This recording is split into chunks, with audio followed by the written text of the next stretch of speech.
Olá, esse é o Diego News, o seu resumo semanal de notícias do mundo dos vinhos e bebidas, e vamos às principais notícias dessa semana. Em mais um sinal do vazio cognitivo que reina na nossa inútil classe política, a Assembleia Legislativa do Estado do Rio de Janeiro aprovou uma lei inválida e inconstitucional na sua essência, criando a denominação de origem Serra do Rio. A Lei Estadual 11.104/26, que foi coautorada por vários deputados que estão desocupados pela falta de problemas reais no estado do Rio de Janeiro, recebeu parecer de inconstitucionalidade pelo próprio Procurador-Geral do Estado, mas ainda assim foi sancionada. A legislação brasileira estabelece que a criação de indicações geográficas, sejam elas indicações de procedência ou denominações de origem, cabe exclusivamente ao INPI, Instituto Nacional da Propriedade Intelectual, não havendo competência dos estados para tanto. A própria Associação dos Viticultores do Estado do Rio de Janeiro, a Aviva, afirmou que não foi consultada sobre a elaboração da lei e que acredita em breve na sua derrubada. Então, se você vê alguma coisa falando por aí sobre a denominação de origem Serra do Rio, saiba que é só político sem ter o que fazer gastando o dinheiro do povo com coisa inútil mais uma vez. O Brasil segue tendo apenas 3 denominações de origem, que são elas Vale dos Vinhedos, Altos de Pinto Bandeira e Vales da Uva Goethe. Também no Rio, agora na cidade do Rio de Janeiro, de forma um pouquinho menos inútil, mas igualmente desnecessária, foi aprovada uma lei municipal regulamentando a taxa de rolha. A lei, na prática, apenas junta aspectos que já estão presentes em outras legislações, como, por exemplo, a obrigatoriedade do estabelecimento informar de forma clara a cobrança da taxa de rolha, a proibição de venda casada ou consumação mínima, mas tudo isso já está coberto pelo Código de Defesa do Consumidor. A única exigência legal que foi contemplada pela lei e que não fazia parte de nenhuma legislação é a obrigatoriedade de que o restaurante ofereça ao cliente que paga a taxa de rolha o mesmo serviço que ele oferece ao cliente que compra o vinho da casa. Na prática, a lei apenas coloca no papel aquilo que já é praticado em função do bom senso em todos os restaurantes. Uma lei que, ok, cria aí uma norma para a taxa de rolha, mas na prática, é inútil, não precisava. Mais uma vez, o Estado fazendo aquilo que não precisava, gastando o nosso dinheiro com coisa inútil. Mas enfim, vamos a outras notícias mais alegres. Ou não. Chegará ao mercado para o Dia dos Namorados, lá no Hemisfério Norte, que é de 14 de fevereiro, o primeiro Sauternes de um Premier Grand Cru Classe A desalcoolizado. O vinho produzido pelo Chateau Cigalat Rabot é 100% Semillon, a partir de barricas que seriam destinadas ao Grand Vin da propriedade da safra 2024, apenas passaram 6 meses a menos em barrica. O vinho desalcoolizado, o Sauternes desalcoolizado, tem um residual de 85 gramas por litro de açúcar e a desalcoolização é feita por destilação a vácuo pela empresa Moderato, baseada em Paris e especializada na categoria. O preço de venda estimado na Europa é de R$ 29,90 por garrafa, a parte de todas as críticas que possa se ter. No caso do Sauternes, por conta de toda a estrutura, glicerina, açúcar que ele tem, é bem possível que ele fique mais parecido com um vinho alcoólico, apesar do processo de desalcoolização, em comparação com vinhos secos. Isso ainda na frente do relatório anual que a OIV sempre publica, o German Wine Institute divulgou os dados de consumo da Alemanha em 2025, registrando uma importante queda do consumo per capita, que saiu de 22,2 para 21,5 litros por habitante. Na prática, a queda foi de uma garrafa a menos por habitante, considerando habitantes acima de 16 anos, que podem consumir álcool na Alemanha, que dá 71.200.000 pessoas. A queda mais discreta foi no consumo de espumantes, embora no acumulado desde 2014 a queda de espumantes também teve uma queda de uma garrafa per capita. Os dados do German Wine Institute levam em conta as vendas do varejo, compras diretas dos produtores, assim como consumo na restauração e mostram um cenário claro de mudanças demográficas e comportamentais, acontecendo ali na Alemanha, ligadas também ao alto custo de vida no país. Esses dados foram ressoados, de certa forma, e estão alinhados com um relatório publicado pela União Europeia essa semana, que é o Agricultural Outlook, que ele estabelece um panorama para o mercado, para a agricultura do União Europeia nos próximos 10 anos, no período de 2025 a 2035. No caso do vinho, a perspectiva é de queda no consumo no bloco de cerca de 0,9% ao ano, chegando a cerca de 19,3 litros per capita em 2035, que seria 9% abaixo do consumo atual. O relatório também aponta que a produção deve reduzir uma média de 0,6% ao ano, por conta de mudanças geracionais e comportamentais, apontadas como responsáveis pela queda do consumo dentro do bloco, mas também com as instabilidades econômicas e políticas com mercados importantes, principalmente os mais importantes, Estados Unidos e Reino Unido, que também puxam os resultados para baixo. Há estimativas de maior demanda por drinks baseados em vinho, além de maior volume de crescimento na demanda por vinhos europeus na América Latina e na África. Porém, essas altas não compensam a redução nos mercados do hemisfério norte.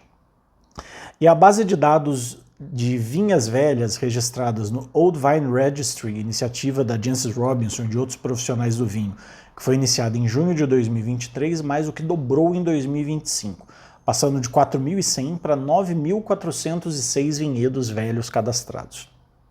O critério para definir um vinhedo velho e uma vinha velha é aquele da OIV, estabelece que são consideradas vinhas velhas vinhedos com mais de 35 anos de idade, o que a partir desse ano, 2026, vai incluir qualquer vinhedo plantado de 1991 para trás. O objetivo da iniciativa é ter registradas pelo menos 10.000 vinhas velhas até o ano de 2027, lembrando que os registros podem ser feitos online. E a Bodega Norton veio a público essa semana para se pronunciar sobre o seu processo de administração judicial. A empresa informou que segue 100% operacional, atendendo seus clientes e exportando os vinhos normalmente, enquanto as renegociações e reorganizações das dívidas da empresa seguem. Os débitos totais da Norton chegaram a 43 milhões de dólares, incluindo impostos, salários, dívidas com fornecedores e, na maior parte, dívidas bancárias. A gestão e operação seguem com os times da empresa, enquanto o processo de reorganização acontece, mesmo com disputas internas entre os herdeiros, que inclui acusações do antigo gestor Michael Haustrick, que é enteado do fundador e dono de 40% da empresa, e que foi CEO por 30 anos, e que afirma que desde a sua saída há 2 anos, os seus meio-irmãos estariam deliberadamente dilapidando o patrimônio da vinícola. E a Diageo segue testando o mercado em relação à venda de ativos, como uma forma, um processo de enxugamento e reestruturação da empresa.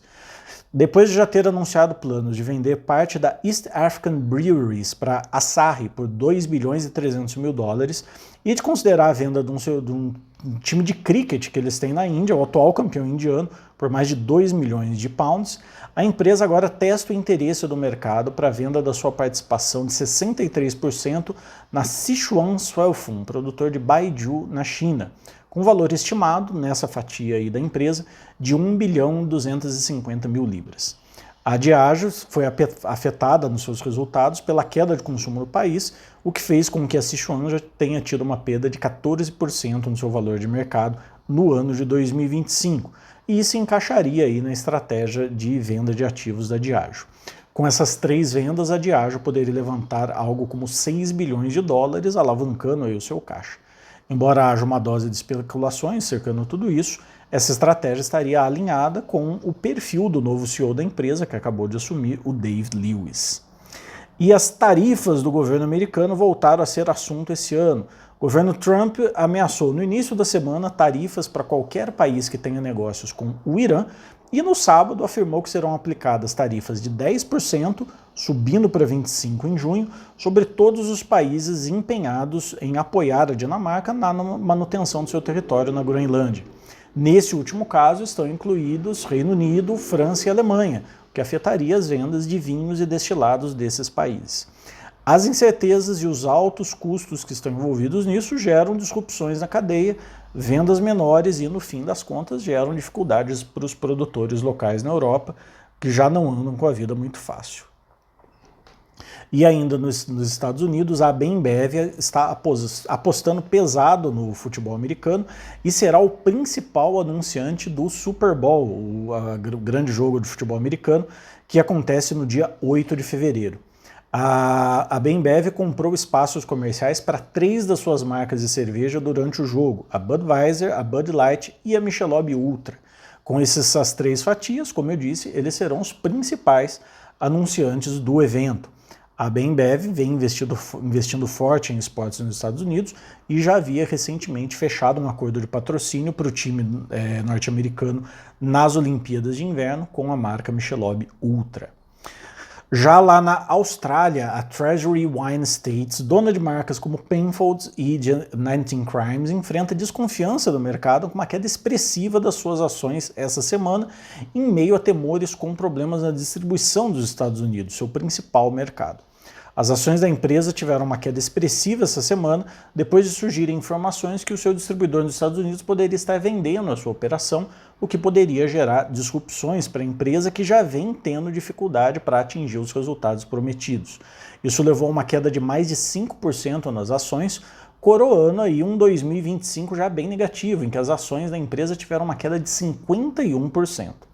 Além disso, analistas do mercado na Austrália estão sugerindo a venda das ações com uma redução adicional de 6% no valor, ou seja, já estimando novas quedas de valor no futuro aí para a empresa. Além de dificuldades em mercados maduros, como o Reino Unido e como os Estados Unidos, a Treasury também teve dificuldades com a China, que apesar de ter reaberto as portas para os vinhos australianos, não voltou ao mercado com o mesmo apetite de antes da pandemia, de antes do fechamento de mercado, que vem trazendo essa dificuldade para produtores australianos. E lá na Toscana, onde a vinícola Frescobaldi já tem um projeto de produção de vinhos num presídio, na ilha de Gorgona, a Associazione Italiana Sommelier fechou um acordo com as autoridades de Siena para ministrar formação de sommelier para presidiários, visando a reintegração dos mesmos à sociedade quando eles terminarem as suas penas. A AIS vai ministrar uma formação de sommelier profissional em 3 níveis entre os meses de janeiro e junho, que concederá aos aprovados, que vão ter que fazer prova e tudo mais, o diploma de sommelier da AIS. Essa será a primeira edição desse projeto, que foi batizado de Vite Libera. E a Casa Ferreirinha, lá do Douro, anunciou ao mercado que o seu vinho da safra 2017 será reserva especial. Depois do lançamento no último ano do Barca Velha da safra 2015, 2017 não será ano de Barca Velha, será ano de reserva especial. A Casa Ferreirinha, desde a criação do Barca Velha, todos os anos lança ou Barca Velha ou reserva especial, são poucos os anos que não tem nenhum dos dois. Basicamente, o vinho é feito todo ano para ser Barca Velha. Ao longo do processo de maturação, o enólogo-chefe, que no momento é o Sotomayor, vai avaliando o vinho até o momento em que ele decide se o vinho vai ser Barca Velha ou vai ser reserva especial. E o Casa Ferreirinha 2017 será reserva especial. O ano 2016, a safra 2016, ainda está em aberto, ainda podemos ter Barca Velha 2016 anunciado em breve. E essas foram as principais notícias da semana. Obrigado por assistir, compartilhe esse boletim, deixa aqui o seu comentário e voltamos na próxima semana com mais um Diego News.